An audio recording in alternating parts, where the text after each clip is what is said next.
Álvaro Mutis nació en Bogotá en agosto de 1923. En su infancia vivió y estudió en Europa, aunque las tempranas impresiones que recibió de su patria jamás lo han abandonado. El clima y la sensualidad del trópico son ciertamente elementos inseparables de su poesía y su labor narrativa. Mutis se dio a conocer como poeta y de inmediato fue reconocido y celebrado por grandes figuras literarias como Octavio Paz. Sus libros, Los elementos del desastre, Los trabajos perdidos y Crónica regia y alabanza del reino han ratificado con el paso de los años su enorme calidad literaria.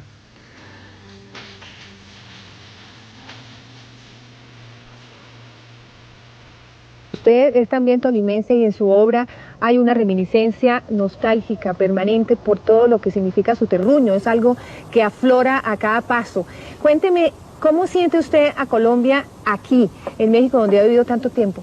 Bueno, le contesto la pregunta en dos partes. Sí. Yo soy tolimense de corazón. Yo nací en Bogotá. Usted nació en Bogotá, pero ¿tiene sus ancestros tolimenses? No, no tengo ancestros ¿No? tolimenses. Mi madre era de Manizales y mi padre era de familia de Bucaramanga, aunque mi padre nació en Bogotá. Entonces, es más bonita la historia. Mejor es todavía, más bueno, entonces arréglemela. Yo soy tolimense porque vivimos las vacaciones, mi hermano y yo y mi familia, en una finca que era de mi abuelo materno y después de mi madre, que se llama Coello, a 12 kilómetros de Ibagué, en camino hacia Armenia.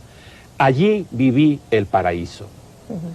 Yo digo siempre que si Dios, cuando ya no esté yo en este mundo, resuelve permitirme entrar al paraíso, como ese paraíso no se parezca a Coello, yo me voy a declarar estafado. ¿Se devuelve? Yo me devuelvo porque para mí yo ya conocí el paraíso, sí, en la confluencia de dos ríos, en medio de los cafetales florecidos, en el olor de los naranjos y de las frutas y el ruido maravilloso de los dos ríos que confluían, como digo allí. Ese es el paraíso, ese para mí es el Tolima y por eso adoro el Tolima. Y lo he mencionado en algunos de mis poemas con verdadera veneración. Entonces, sí soy tolimense. Pues sí lo es, desde luego, de porque corazón. Quien tiene esa pasión por algo, pues se hace Ahora, dueño de eso. La segunda parte de la pregunta, ¿cómo vivo yo Colombia? Yo vivo Colombia con un amor inmenso, con un dolor terrible. Siempre he rehusado y rehuso en este momento hablar de Colombia fuera del territorio nacional. Yo creo que ningún colombiano tiene derecho a hacer eso, menos en las circunstancias actuales, donde un periodista o un pensador o un escritor colombiano lo hace en Colombia y corre riesgo su vida, así sea vagamente, pero corre riesgo. Yo no puedo darme el lujo de hacerlo fuera. Puedo decirle que me duele profundamente, que la tengo presente. Aquí en este jardín tiene usted un limonero. Estas acacias que están frente a usted son de Bogotá.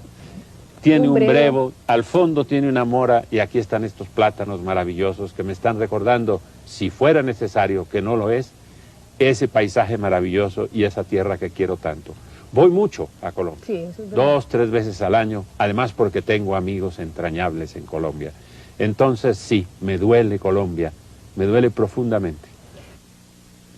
Se podría decir que su vinculación familiar, directa, ancestral, con el sabio Mutis, es determinante en esa obsesión que usted tiene por la flora y por la cosa telúrica en su poesía y en sus relatos. No, bueno, puede venir de allí.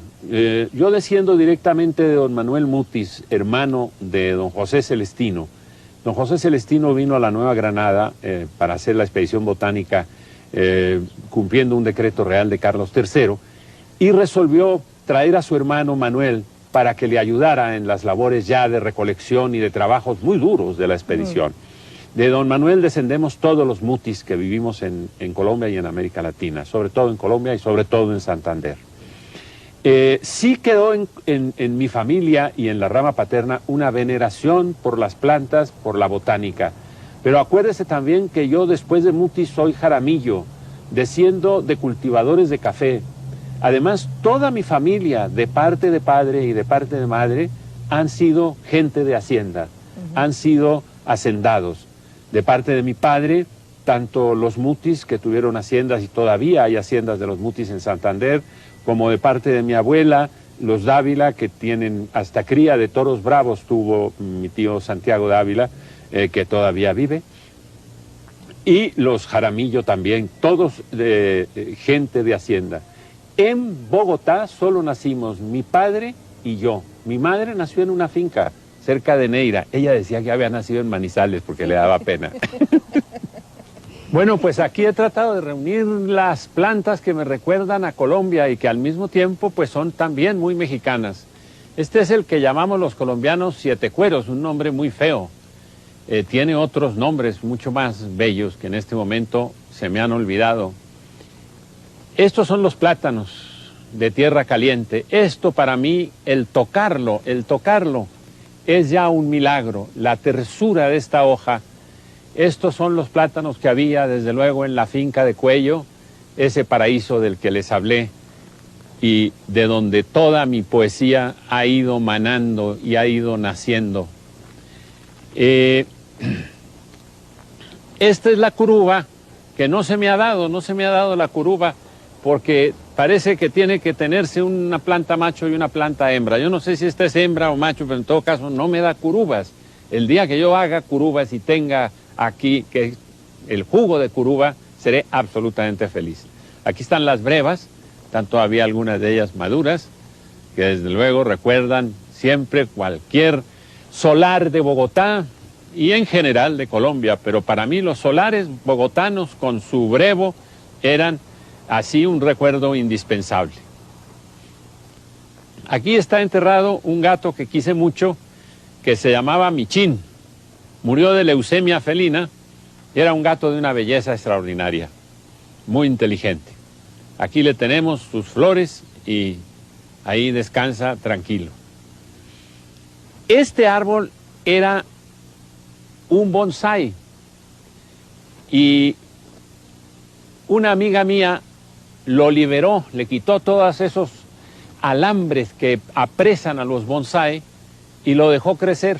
Entonces, esto es como el símbolo mismo de la libertad, de la disponibilidad y de la generosidad maravillosa de la naturaleza cuando se la deja libre. Estas dos acacias son bogotanas. Las compraron, las trajeron aquí los dueños de un vivero en donde venden flores y árboles traídos de Colombia porque consideran que son los árboles y las flores más valiosas y que más petición tienen por parte de la gente que quiere hacer un jardín. Yo las tengo porque son acacias bogotanas y las quiero mucho. Y este limonero me lo regaló Mercedes García Márquez y es de una generosidad impresionante. Yo no sé si yo exagero, pero yo veo que todo el año está dándome limones. Y son limones maravillosos con un perfume exquisito. Aquí se ven todavía, aquí están los limones de mi limonero, que además da un perfume maravilloso durante casi todo el año. O sea que tengo aquí reunidos los árboles que para mí representan y significan a Colombia. El contacto con ellos es para mí estar en contacto con mi tierra. Y al mismo tiempo estoy en contacto con México también, porque están creciendo en México y México los está acogiendo. Hay una anécdota de su juventud que quisiera me explicara un poco porque me parece que es bien divertida. Se dice que cuando estaba niño, saliendo hacia el patio de su casa, de pronto se encontró con un ataúd que llevaban a la medianoche. ¿Qué significado tiene eso y por qué? ¿Qué pasó en ese momento? Bueno, es uno de los sustos más grandes que me he dado en mi vida. Eso fue en Salamina, en casa de mis tías abuelas, las señoras Ángel, a donde fui a conocerlas. Y entonces salí por la noche, a hacer alguna urgencia que tenía de niño. Y de repente vi pasar un ataúd que llevaban dos mujeres. Yo pensé, se murió alguna de mis tías, algo pasó. Fue la primera presencia de la muerte. Y resulta que no, en ese ataúd guardaban la ropa sucia porque una de las tías había estado muy grave y se había salvado a ultimísimo momento y resolvieron, como buenas antioqueñas, no botar el ataúd, sino darle algún uso. Sí, por eso me lo explicaron al día siguiente. Mientras tanto, el susto me lo pasé. Pero sí fue la primera imagen que tuve de la muerte, que es una de mis, no obsesiones, pero una de mis presencias más grandes. Preocuparse, no me voy a preocupar de una cosa que ya llevamos adentro. Que es inevitable, sí. ¿Y cómo afronta usted entonces esa presencia?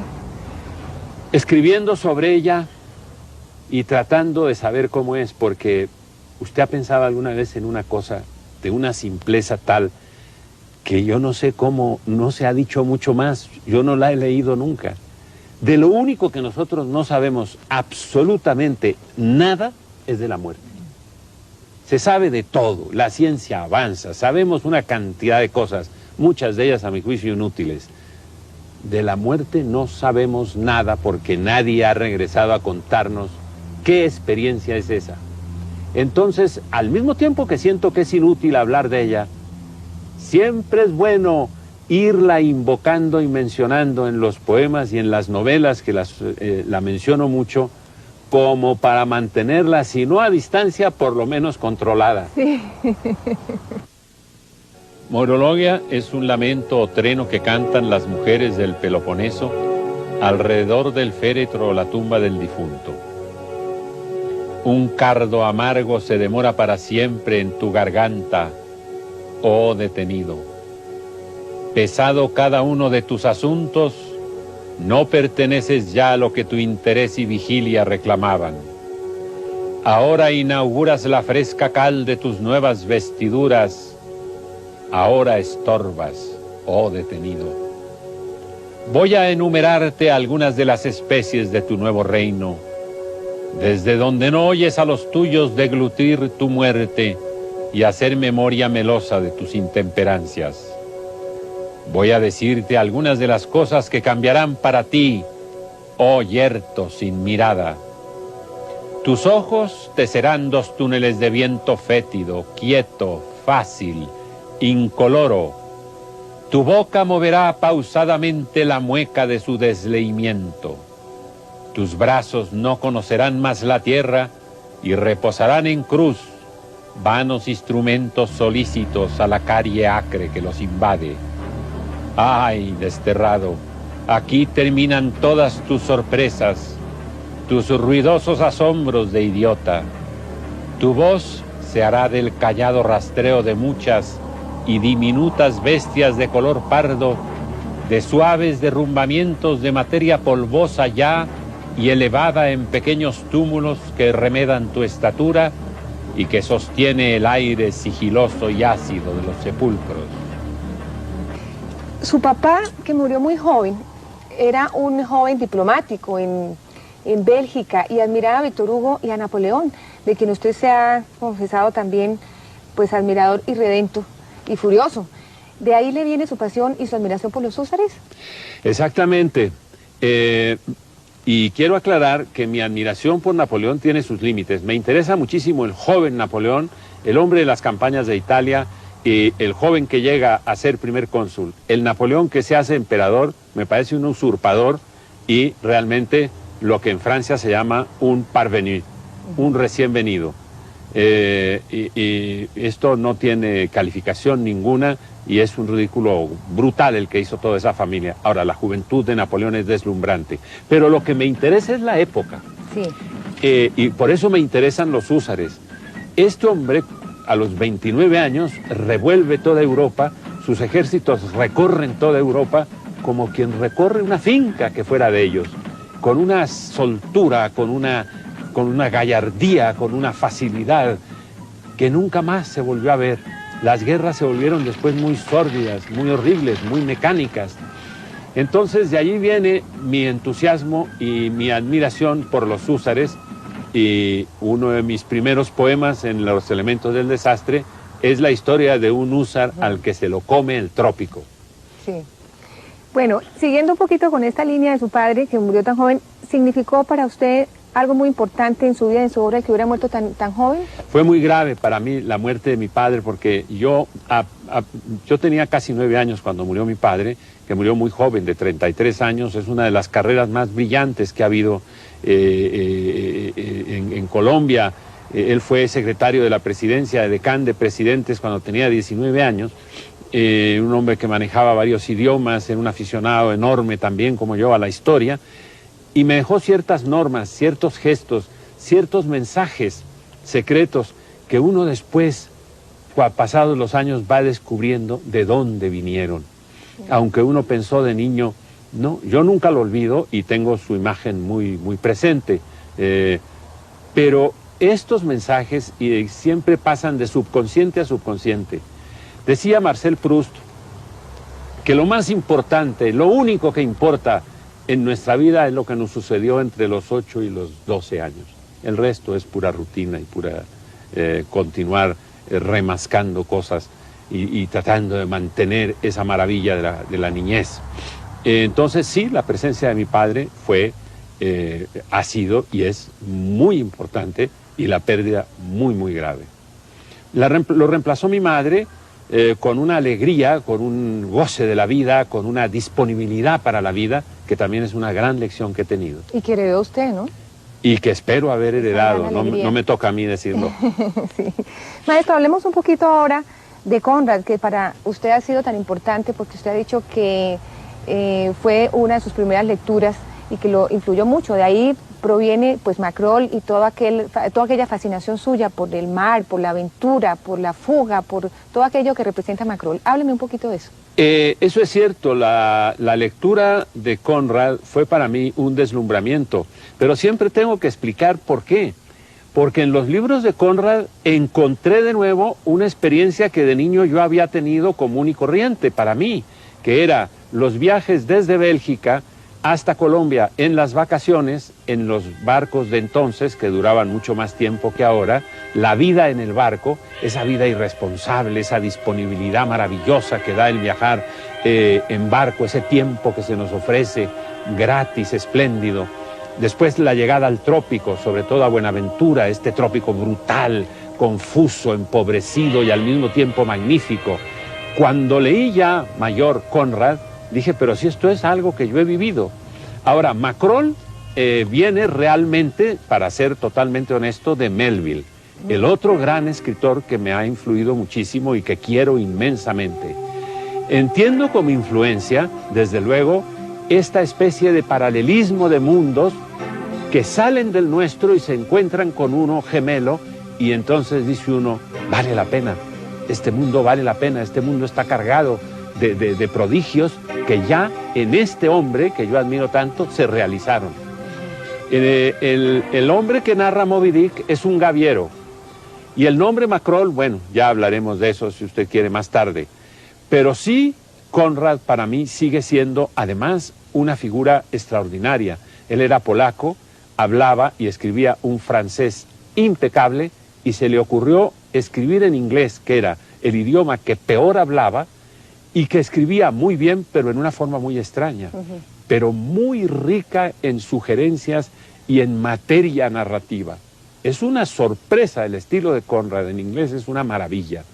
Y claro, este continuo navegar y este ser un hombre consciente de sus deberes, que cumplía con una rutina profundamente respetuosa de lo que significa dirigir un barco, que es como dirigir la vida o dirigir un país. Él tenía esa noción profundamente respetable. Tengo por él una enorme admiración. Entre 1948, fecha de aparición de su libro La Balanza, y 1953, cuando se publica el volumen Los elementos del desastre, Álvaro Mutis se perfila como uno de los representantes más vigorosos y originales de la poesía latinoamericana del medio siglo. Hablemos un poquito ahora, ya más en forma, de sus comienzos literariamente. El año 48, tal vez se podría definir muy bien con un título, con uno de sus títulos, Los elementos del desastre, es cuando usted publica El miedo, si no estoy mal, La balanza. Hábleme de esos comienzos, ¿por qué se demoró tanto en publicar? Porque ya tenía como 25 años y Colombia es un país de precocidades. Bueno, no sé qué cuentas está haciendo, Margarita. Sí, tenía 25 años, sí. Es verdad. La primera publicación que hice en mi vida fue, sí, en verdad, un poema que se llama El miedo, que es un poema que se remite mucho y que recrea mucho ciertas sensaciones de la tierra caliente y particularmente de la finca de Cuello. Me lo publicó Alberto Zalamea, que era todavía más joven que yo, mucho más joven que yo, y que dirigía el suplemento literario del periódico La Razón. Ese fue el primer poema que yo me atreví a publicar en la vida. Sí. Después publiqué La Balanza, que es un libro que publiqué junto con Carlos Patiño. Un poema mío y un poema de Carlos Patiño, un poema mío y otro de Carlos Patiño, iban alternados los poemas. Este es el libro que ha tenido el mayor éxito literario, yo creo que del mundo. Es decir, los éxitos literarios de García Márquez, por ejemplo, a mí me parecen que no se pueden comparar al mío en ese momento. Ese libro se publicó y se distribuyó el 8 de abril de 1948. Al día siguiente estaba agotada la edición. Se quemó. Por incineración, Margarita. Bueno, pero se agotó la edición. Yo en 24 horas. Yo no le estoy diciendo que lo han leído, pero se agotó la edición. Sí. No quedaron sino un ejemplar que tenía Alejandro Obregón, que es el que tengo yo ahora, que tuvo la gentileza de regalármelo, sí. Uno que guardó mi mamá y algunos pocos que quedan. Sí. Algunos de los poemas allí reunidos en La Balanza, los publiqué luego en Los Elementos del Desastre en 1953, Sí. que fue publicado en una colección muy prestigiosa que me llenó de orgullo el que saliera allí el libro, Poetas de España y América, en la editorial Losada, que dirigía Rafael Alberti. ¿Por qué me demoré tanto en publicar?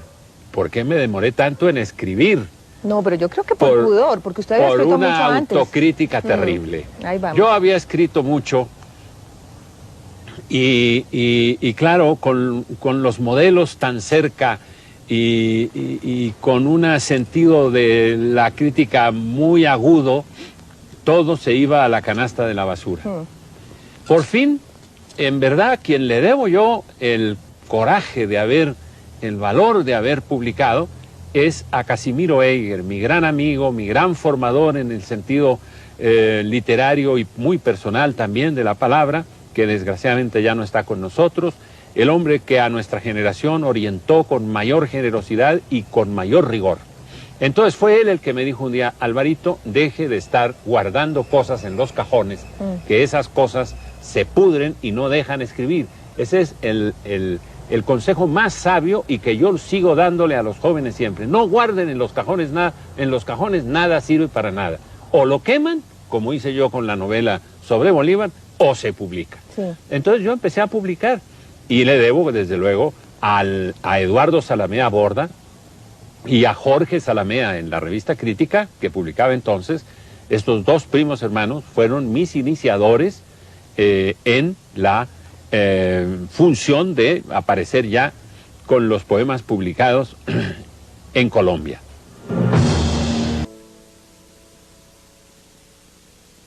Cronológicamente hablando, ¿qué sigue después de esas publicaciones? Después publiqué la reseña de los hospitales de ultramar, que me publicaron en la revista Mito, estando yo ya aquí en México. Y aquí publiqué Los Trabajos Perdidos. Y en verdad, mis publicaciones de libros de poesía, de libros de poemas, están muy espaciadas. Mucha gente, muchos periodistas, muchos críticos creen que es por esta especie de dualidad que yo he tenido en la vida, de jamás depender ni vivir de la literatura y de vivir de trabajos totalmente comerciales y prácticos, que me quitaban el tiempo. No es así. Las compañías en las que yo he trabajado siempre me han dejado el tiempo suficiente para escribir todo lo que yo hubiera querido. Se debe en gran parte a este sentido de autocrítica y de vigilancia a la obra ya escrita, que me atormenta mucho. Pero de todas maneras, pues llegué ya a reunir en la Suma de Macrol el Gaviero 6 libros de poesía, que ya de todas maneras me parecen demasiados.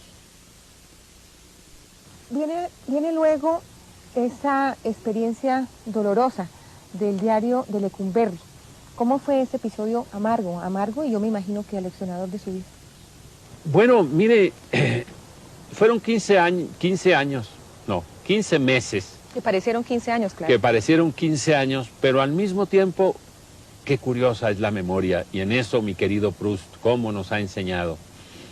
Hoy día lo recuerdo como una cosa tan interesante, tan entrañable, como un contacto tan directo, tan profundo con lo mexicano, con el dolor humano y con la verdad absoluta. Porque sabe usted, yo he llegado a esta conclusión: en la cárcel y en la guerra ya no se puede mentir. Ya vivimos la verdad total, la realidad absoluta. Es inútil ya mentirnos y crearnos castillos en el aire porque estamos en el fondo del tonel, en el final de la cuerda. Y eso es tan sano y tan necesario que hoy día lo recuerdo como una gran lección. No la quisiera volver a tener. Desde luego, me imagino. Esto, desde claro, luego, eso sí. es horrible. Pero es al mismo tiempo reveladora del hombre en su más inmediata, brutal y absoluta verdad. Por esto que le digo, porque ahí ya no hay ilusiones, ahí ya no hay yo fui tal cosa, yo soy tal cosa, no, usted está preso. Punto. Se acabó, sí, es desnuda la verdad. Entonces, eso es una maravilla. Traté en las páginas que salvé también de mucho incendio que cometí yo mismo, en el diario de Lecumberri, de dejar testimonio del paso por la cárcel, que recuerdo como un periodo formador y como un periodo que me sirvió mucho también para lo que escribí después. Pues de lo que escribió después, o no sé si fue allí mismo en ese periodo, algo que es exquisito, que es La muerte del estratega. Sí, lo escribí allí. Lo escribió allí. Lo escribí allí y es un cuento, a mí me gusta mucho que me elogien La muerte del estratega, porque es un cuento que yo quiero mucho. Usted se ha fijado que las mamás siempre quieren más y cuidan más al hijo más feo. Entonces a mí me da miedo con La muerte del estratega que mi preferencia por ese cuento sea por las debilidades que pueda contener.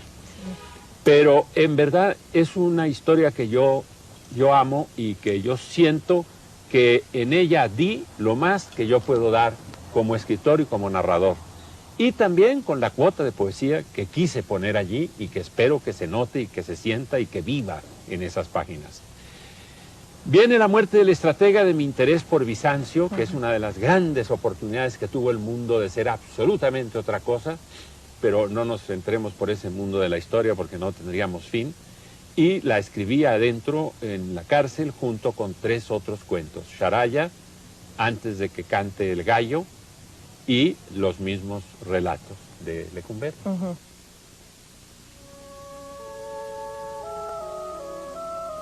Tras la dramática experiencia que registra Diario de Lecumberri y la publicación del cuento La muerte del estratega, la prosa se convierte en otra de las brillantes alternativas estéticas de Mutis.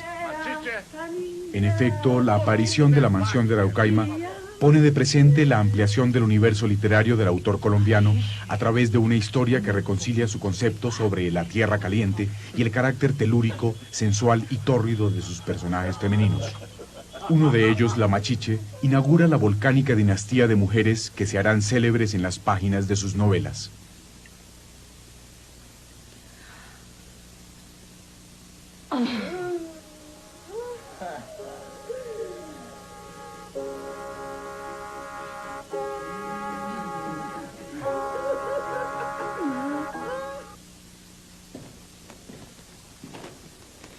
Esta foto que bien podría ser de la Machiche, ¿por qué no? O de Flores Tevez, 2 personajes femeninos de mis novelas, es el retrato de una modelo de un famoso pintor, Zúñiga, costarricense y escultor de mucha fama en México. Es hecha por Antonio Reynoso, que después fue fotógrafo de cine, mucho tiempo fotógrafo de cine. Pero esta foto está en el Museo de Arte Moderno de Nueva York, y realmente es espléndida. La anécdota vale la pena contarla porque esta modelo llegó este mismo día cuando se tomó esta foto, en 1936, a preguntar si algún día podría trabajar de modelo. Y el fotógrafo le dijo en este mismo instante, o sea que fue tomada 20 minutos después de la llegada de esta mujer a pedir trabajo. Después fue la modelo, repito, de Zúñiga, tanto de sus esculturas como de sus pinturas, que son de fama ya internacional. Para mí representa un personaje femenino muy familiar y muy presente en mis escritos, en mi poesía y en mis novelas.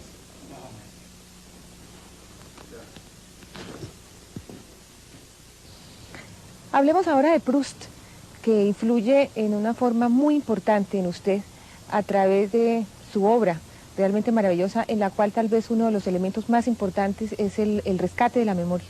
Yo considero a Proust el más grande escritor de este siglo y uno de los más grandes escritores de todos los tiempos.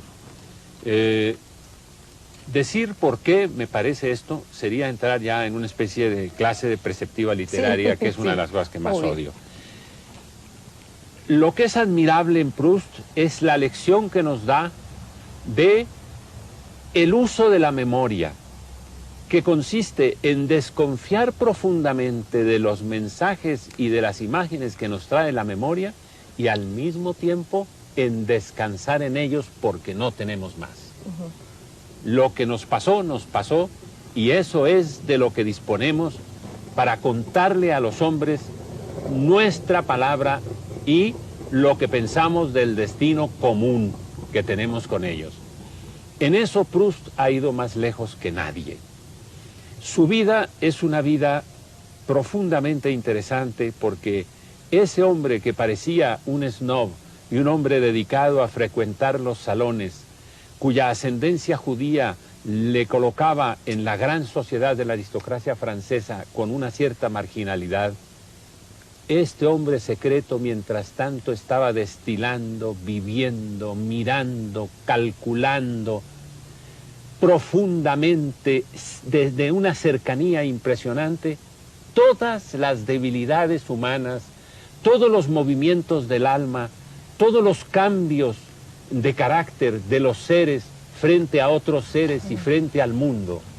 Esta observación prodigiosa la vertió después en un trabajo que le costó la vida. Eso es una cosa que muy poca gente recuerda. Él se encierra y todos los amigos decían, como lo digo yo en el poema, estas enfermedades que inventa Marcel, se estaba muriendo, agotando, porque escribía toda la noche y trabajaba incansablemente en esos 8 tomos prodigiosos. Admirables, sí. Y admirables. A mí ese sacrificio de la vida por las letras y por la literatura, cuando la literatura tiene ese carácter, repito la palabra, visionario, me parece de una grandeza admirable.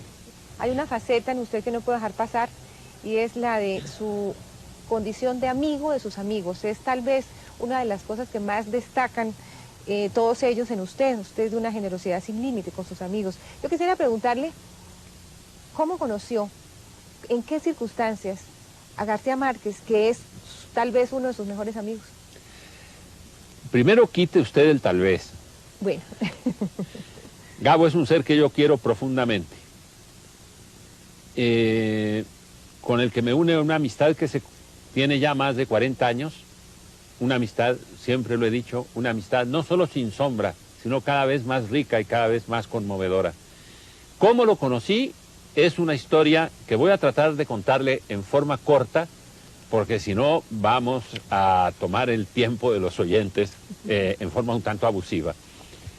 Un día me enteré, trabajaba yo como jefe de Relaciones Públicas de Lanza, y me enteré que Gonzalo Mayarino, hermano de mi gran amigo Víctor Mayarino, no conocía el mar. Entonces le dije, vas a conocer el mar hoy mismo. Lo subí a un avión de Lanza y nos fuimos a Cartagena. Le dije, ahí está el mar. Se hizo de noche y me dijo, aquí vive un amigo mío, autor de unos cuentos que a usted le han gustado mucho, se llama Gabriel García Márquez, vamos a buscarlo, trabaja en el Universal. Fuimos a las oficinas del Universal, no estaba, le dejamos un recado, nos fuimos a la pensión Tulipán de Tulita Martínez Martelo en Boca Grande y nos sentamos allí. Llegó la noche y empezó un viento, una tempestad brutal, las palmeras llegaban casi hasta el suelo, caían los cocos como bombas, y en medio de esa tempestad maravillosa apareció Gabo con unos grandes ojos abiertos, pálido, delgado, profundamente delgado, y dijo lo siguiente, dijo, ajá, ¿qué es la vaina? Ahí comenzamos a conversar y ese diálogo no se ha suspendido. Yo no puedo decir más sobre la amistad con García Márquez. Hemos compartido tanta cosa maravillosa, tanta cosa triste, tanta cosa importante, que realmente para relatarla tendría que sentarme a escribir mi vida y la vida de él, y esa no es nuestra función. De Crónica Regia, regreso a un retrato de la infanta Catalina Micaela, hija del rey don Felipe II. Hay algo en los labios de esta joven señora, algo en el malicioso asombro de sus ojos, cuyo leve estrabismo nos propone el absorto estigma de los elegidos, algo en su resuelto porte entre andaluz y toscano, que me detiene a mitad del camino y solo me concede ocasión de alabarla desde la reverente distancia de estas líneas. No esconden bien el fuego de sus ensoñaciones, el altivo porte de su cabeza alerta, ni el cuello erguido preso en la blanca gorguera, ni el enlutado traje que se ciñe a su talle. Tampoco el aire de duelo cortesano consigue ocultar el rastro de su sangre Valois, mezclado con la turbia savia florentina. La muerte ha de llevarla cuando cumpla 30 años. 10 hijos dio a su esposo el duque de Saboya. Fue tierna con su padre y en Turín siguió siendo una infanta española. Torno a mirar el lienzo que pintó Sánchez Coello cuando la infanta aún no tenía 18 años. Y me invade como siempre que vengo a visitarla, a este rincón del Prado que la guarda, en un casi anónimo recato, un deseo insensato de sacarla del mudo letargo de los siglos y llevarla del brazo e invitarla a perdernos en el falaz laberinto de un verano sin término. Ya en el tercer poema de Los elementos del desastre aparece la figura de Macrol el Gaviero, el personaje literario que ha conquistado para Mutis el reconocimiento y admiración de la audiencia internacional. Macrol ha crecido y multiplicado sus hazañas en el ciclo de novelas que el escritor inició con La nieve del almirante y que se ha convertido en el protagonista de su rica prosa de ficción. ¿Cómo entra en su vida Macrol? Bueno, Macrol entra en mi vida desde muy joven, cuando yo me doy cuenta que por la pérdida de los dos mundos que habían sido para mí muy importantes, Europa por una parte, que con motivo de la guerra y de la crisis del café y de la crisis económica, tengo que dejar con mi familia y regresar a Colombia, y se pierde Europa para mí, porque después viene la guerra y ya se volvió algo a la cual no se podía regresar, por lo menos en ese instante, y ese instante se volvieron 6, 7 años, y después la pérdida de Coello, que hubo que vender porque lo ocupó, en fin, la insurgencia en condiciones muy tristes. La pérdida de estos dos reinos, como dice Rubén Darío, la pérdida del reino que estaba para mí, la pérdida de esos dos reinos, de esos dos mundos en donde yo tenía centrada mi vida, me llevaron a escribir una poesía muy amarga, muy desesperanzada, muy pesimista, si se quiere, que en un joven era un poco inesperado, era un poco absurdo escribir una poesía de ese tipo. Entonces pensé en crear un personaje que sí estuviera autorizado para hablar con tanta amargura y con tanta desesperanza. Sí. Y así nació Macrol. Busqué el nombre Macrol porque nunca quise darle, ni le he dado, ninguna nacionalidad. Y se me ocurrió Macrol en ese entonces, dándole vueltas, y fui muy torpe, porque finalmente, si se pronuncia en inglés Macrol, hubiera sido un escocés, cosa que para nada es Macrol. Claro. Macrol, si es algo, es medio mediterráneo, medio caribe. Yo no sé de dónde es, porque anda ahora con unos papeles falsos de Chipre que no le he podido arreglar, y así va a acabar su vida, porque, en fin, no tiene papeles ni tiene identidad. Sí. Y usted ha tratado de matar a Macrol varias veces, pero resulta que Macrol resucita, reencarna en él mismo. Cuénteme, cuando usted trata de matarlo, ¿no siente que se está como asesinando usted mismo? Siento una gran tristeza, sentía una gran tristeza y narré 3 muertes de Macrol. Sí. Pero ¿sabe usted? Yo allá en el fondo no creía.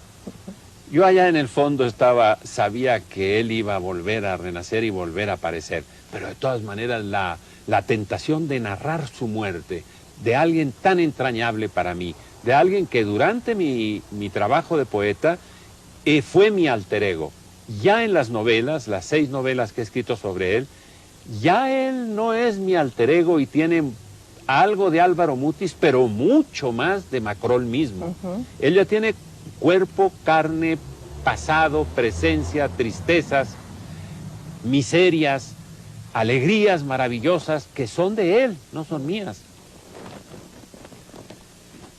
Este cuadro fue pintado por Óscar Muñoz, un pintor colombiano de Cali, y me lo obsequió en un homenaje nacional que me hicieron en la capital del Valle, que fue entrañable.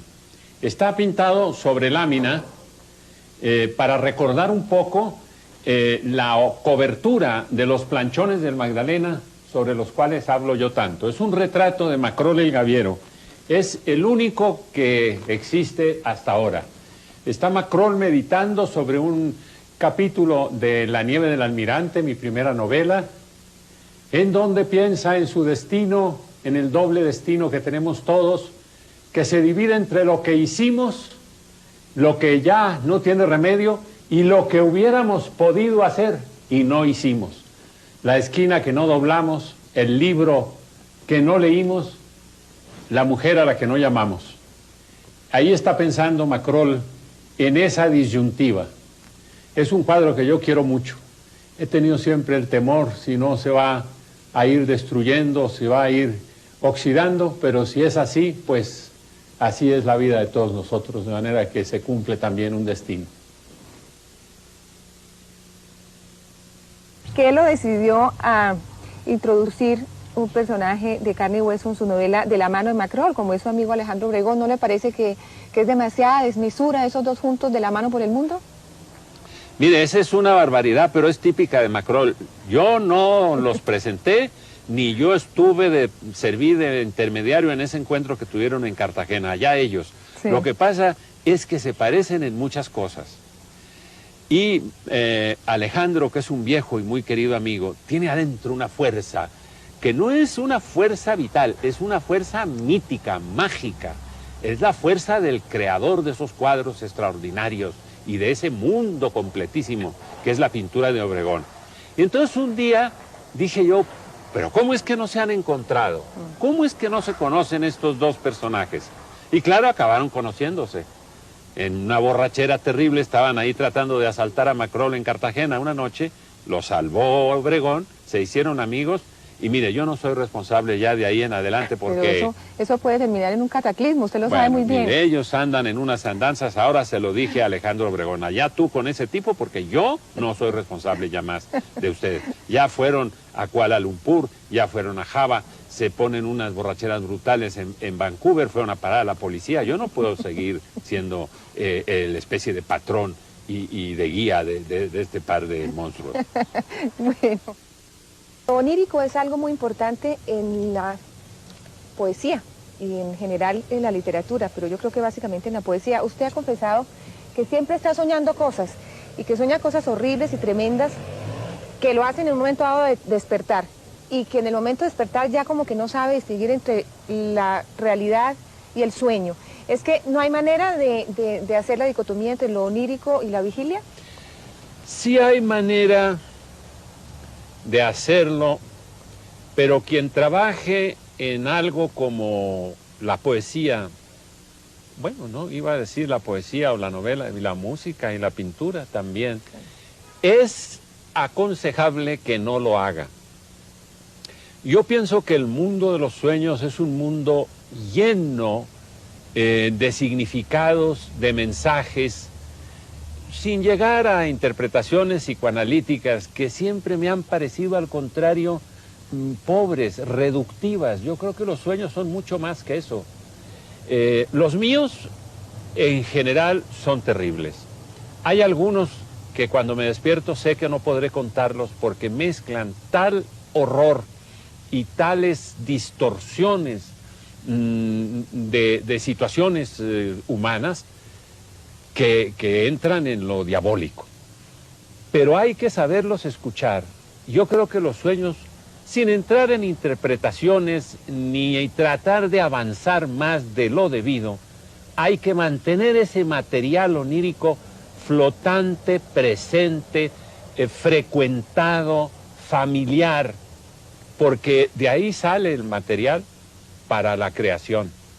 Alguna vez hablaba yo con un psicoanalista en el Brasil esto, y me decía algo que puede ser verdad, porque finalmente le dije, oye, pero ¿por qué tengo yo, que soy una buena persona, o por lo menos creo serlo, que vivir este infierno? Es la mitad de mi vida, yo vivo unas pesadillas.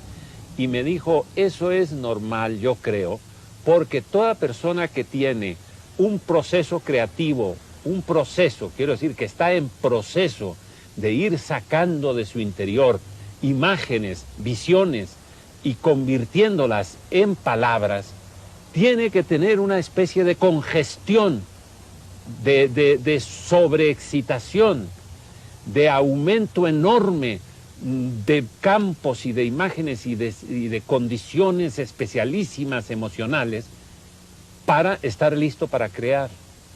Que después se puede hacer o no, eso es otra cosa. Pero sí se crea una especie de vibración, de continua fiebre onírica.